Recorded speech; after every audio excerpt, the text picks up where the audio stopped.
Winning the World Series takes getting hot at the right time. Each year, there are teams and individual players that go on torrid streaks when the stakes are the highest, in the heart of October. Playoff baseball's atmosphere is unlike that of the regular season, so when we see dominance on the game's biggest stage, like the examples I'm going to highlight today, it will be talked about for years to come. Originally, the postseason bracket was much simpler. The two teams that finished atop their respective leagues advanced to play each other in the World Series. Since 1969, the postseason has expanded to championship, division, and wildcard rounds. Every streak discussed today will be from 1969 on.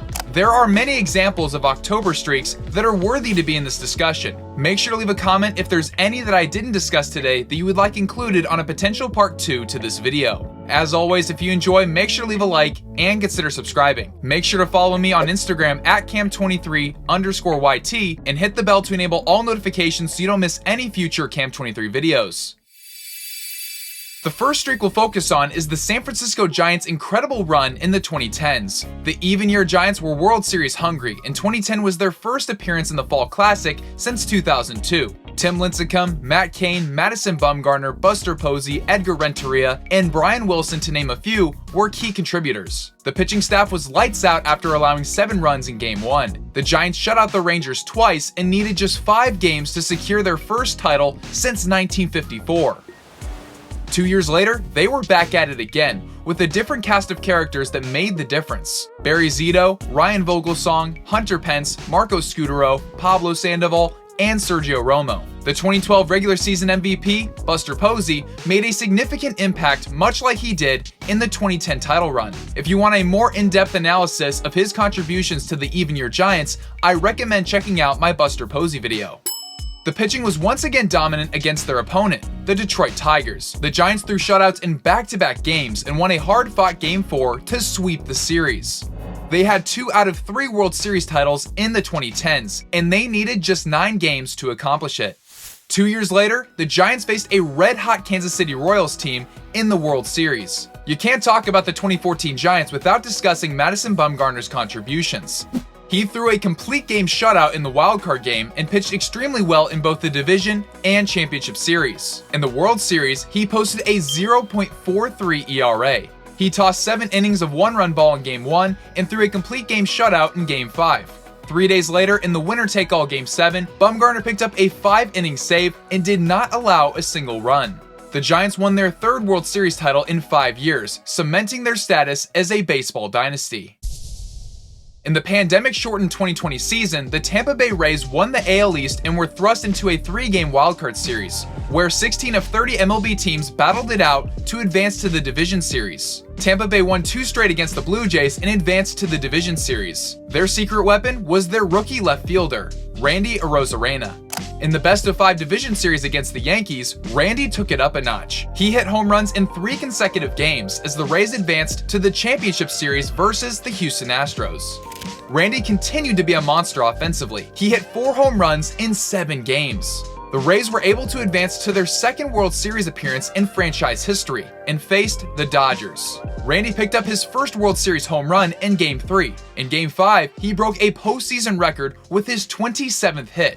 In Game 6, Randy crushed a slider from Tony Gonsolin to hit his 10th home run of the postseason, an MLB record. The next closest are Corey Seager, Nelson Cruz, Barry Bonds, and Carlos Beltran, all tied with 8. Seager accomplished this during the same postseason as Randy. Ultimately, the Dodgers won the World Series, but Randy's performance will never be forgotten. A rookie who appeared in 23 games the entire regular season, played 20 postseason games, and entered his name into the record books. In total, Randy had 29 hits, 10 home runs, and 64 total bases. Currently, he has the major league records in all 3 of these categories for a single postseason.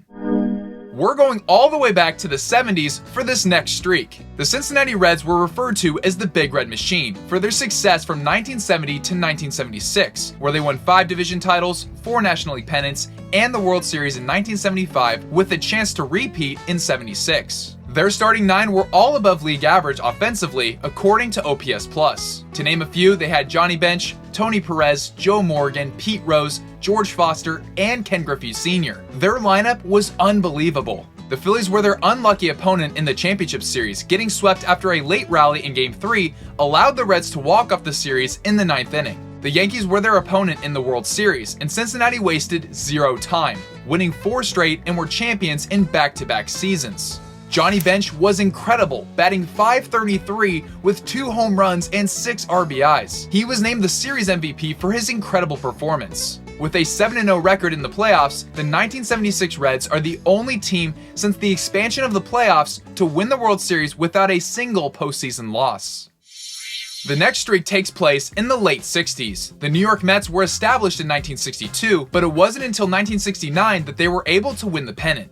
They took 3 games in a row against the Braves to advance to their first World Series appearance in franchise history. The 1969 Mets won 100 regular season games, but were considered underdogs in the World Series facing the Baltimore Orioles. The O's had won a franchise record 109 games. With Brooks Robinson, Frank Robinson, Boog Powell, and many others, they had a formidable lineup. Not to mention they had a standout rotation that included Orioles legend Jim Palmer and 20-game winners Mike Cuellar and Dave McNally. The Mets, to their credit, had 2 franchise icons in their rotation, with Tom Seaver and Jerry Koosman. Both players were crucial to the team's success.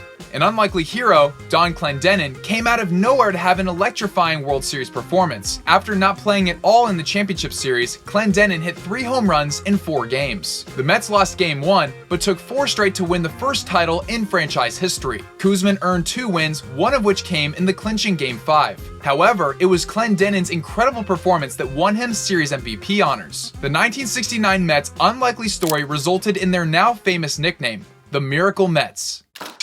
For this next streak, we're making our way to the 1980s. The 1989 Oakland Athletics had a dynamic duo in Mark McGwire and Jose Canseco, nicknamed the Bash Bros for their roided forearms and ability to crank home runs like it was nothing. The division series wasn't created until 1995, so Oakland immediately advanced to play the Blue Jays in the championship series. Dave Stewart, Mike Moore, Rickey Henderson, Jose Canseco, Mark McGwire, and Carney Lansford were several of the key contributors in this postseason run. McGwire hit .389 with a home run and 3 RBIs in the championship series, and Canseco matched his production with a home run and 3 RBIs of his own.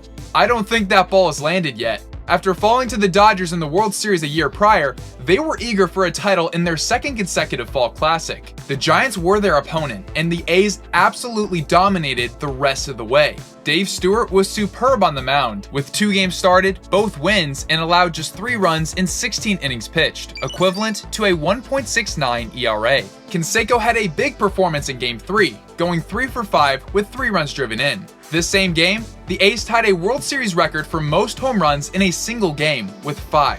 The A's swept their way to their 9th title in franchise history. To date, there have been just 21 sweeps dating back to the first ever World Series in 1903. Dave Stewart's efforts merited World Series MVP honors. The A's won 6 consecutive games and won 8 out of 9 overall to claim the 1989 World Series. In 2011, nobody, including the St. Louis Cardinals, could have foreseen the dominance of David Freese in the postseason. Act 1 of his incredible performance was in the division series against the Phillies. Freese came alive in Game 4, hitting a home run and driving in 4 of the Cardinals' 5 runs. The Cardinals narrowly edged out Philadelphia 1-0 in Game 5 to advance and play the Brewers in the championship series. Freese stayed hot, hitting an outrageous .545 in the 6-game series. He mashed 3 homers, drove in 9, and was named NLCS MVP for his stellar performance. In the 2011 World Series, the Cardinals matched up with the Texas Rangers. Freese continued to be a key player on the game's biggest stage. His 13-game postseason hit streak finally ended in Game 4, and the Rangers evened the series. Texas got a crucial win in Game 5 and needed just 1 more win. Game 6 is the most memorable of the series. The Cardinals entered the 9th down by 2 runs and were facing elimination. Freese stepped into the box with runners on first and second with 2 outs. He quickly fell behind in the count 1-2, and rookie all-star closer Neftali Feliz needed just 1 strike to close out the series. Freese drilled an outside fastball the other way, and Nelson Cruz was unable to make the play. Both runners scored, and Freese pulled into third with a game-tying 2-run triple. This forced extra innings, but after the Rangers scored 2 in the top of the 10th inning, St. Louis found themselves in the same predicament as the previous inning. Down to their final strike again, they miraculously were able to manufacture 2 runs to once again tie it and keep their hopes alive. Lance Berkman capped the rally with a clutch RBI single. The Rangers didn't score in the 11th, and Freese was the leadoff hitter in the bottom of the frame. He worked the count full and drilled a changeup over the heart of the plate to dead center field, a walk-off solo shot to win the ballgame. Game 7 was all St. Louis after Freese tied the game in the first inning on a double, and the team took the lead 2 innings later. Reliever Jason Mott closed out the 6-2 win, and the Cardinals won their second title of the 21st century.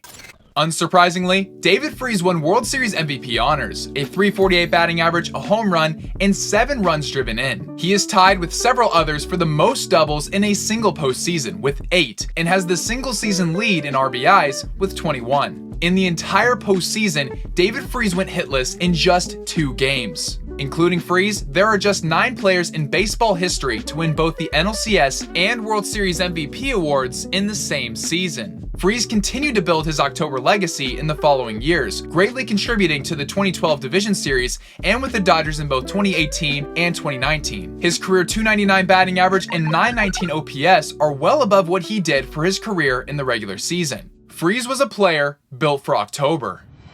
This list would feel incomplete without at least one mention of the Yankees' 1990s dynasty. This is actually a 2-for-1 streak as it includes Mariano Rivera's individual performance. In 1998, the Yankees won 4 straight in the World Series and swept the San Diego Padres. Mariano Rivera collected 3 saves and 3 opportunities to put the finishing touches on a perfect postseason, as he allowed 0 runs in 13 1/3 innings over 10 appearances. In 96 October appearances, the greatest closer of all time had a career 0.7 ERA, the lowest of any pitcher with a minimum of 30 innings pitched. This stretch of dominance is without a doubt the pinnacle of his success in the postseason. The scoreless inning streak continued into 1999, and the Yankees obliterated all obstacles in their path. They swept the Rangers, took 4 out of 5 against the Red Sox, and swept the Atlanta Braves. The Yankees won 15 of 16 games between the 98 World Series and the entire 1999 postseason. Mo saved 6 games for New York and was flawless yet again, allowing 0 earned runs over 12 1/3 innings. This performance earned him World Series MVP honors. The scoreless inning streak was now up to 25 2/3 innings, and he carried this into the Yankees' 2000 season where they had a chance to three-peat.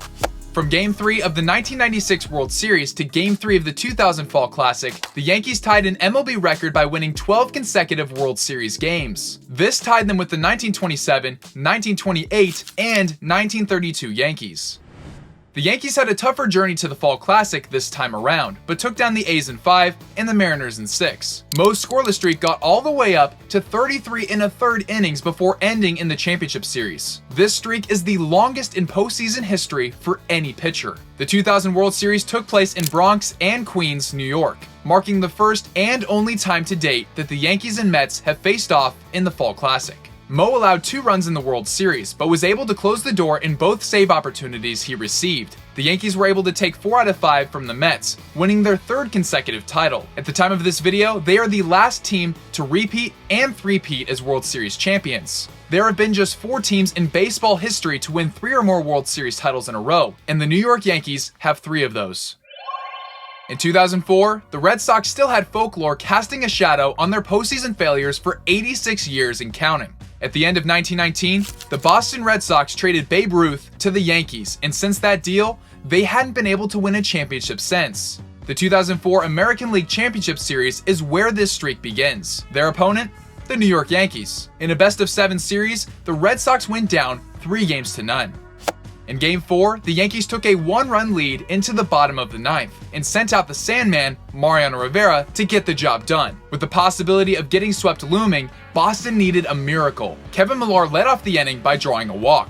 Dave Roberts, long before he became manager of the LA Dodgers, pinch ran for Millar. Roberts had one role: get in scoring position. He did so by successfully stealing second base, a crucial play when seeing how the series unfolded. Bill Miller drilled a single up the middle to tie the game. It took several extra innings, but the Red Sox found themselves in prime position to walk the game off when David Ortiz stepped to the plate. In the midst of his greatest October performance, he drilled a 2-run bomb to get Boston their first win of the series. the Red Sox were able to string together 4 consecutive wins to become the first and only MLB team to overcome a 3-0 deficit.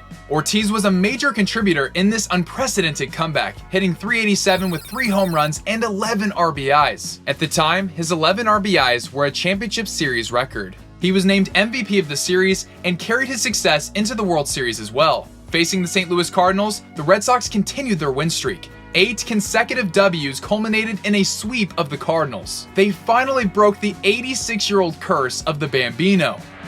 It was Manny Ramirez that did a lot of the heavy lifting in this series, batting .412 with a home run and 4 runs driven in to win MVP honors. Reggie Jackson's nickname is Mr. October, and I can't think of a better way to end this video than to talk about the reason for how he earned this nickname. Reggie spent 15 of his 21 seasons in MLB with the Athletics and Yankees. From 1968 to 1975, Reggie and the A's went to the postseason 5 times. They won 3 consecutive World Series titles from 1972 to 1974. Reggie won World Series MVP honors in 1973, but this is not where he earned the legendary nickname. In the first ever free agent class in 1976, Reggie signed a 5-year contract with the New York Yankees.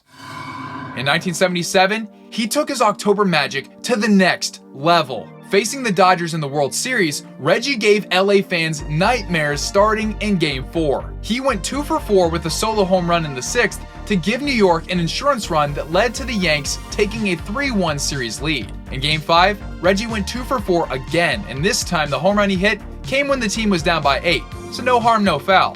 Not yet, at least. The Dodgers got their second win, but the Yankees needed just 1 win to claim a championship. In Game 6, Reggie's performance on offense was mythical. In the 4th inning, he drilled a 2-run home run to give the Yankees a 4-3 lead. His next time up, he hit another 2-run blast and put New York up by 4 runs. And in the bottom of the 8th, he made history by hitting his 3rd homer of the game. He is one of just 11 players to have accomplished this feat. A 3-for-3, 3-home run night in which he drove in more runs than the entire Dodgers offense. And thus, Mr. October was born. The Yankees secured the title in 1977, and Reggie was named World Series MVP for the 2nd time in his career. He is one of just 3 players to win multiple World Series MVP awards, joining Sandy Koufax and Bob Gibson. He continued his October dominance the following year as well. In the 1978 postseason, he belted 4 home runs and drove in 14 as the Yankees were champions in back-to-back seasons. Reggie is tied for 5th on the all-time World Series home run leaderboard with 10. For Reggie's career in the World Series, he batted .357 with 10 home runs, 24 RBIs, and a 1.212 OPS. Mr. October's ability to come up big in clutch moments time and time again in the Fall Classic is a major part of his legacy. If you guys want to see a part 2 to this video, let me know in the comments down below along with suggestions of streaks that I should include. If you enjoyed, make sure to leave a like and consider subscribing. Thank you all for watching, and I'll see you guys in the next video. Later.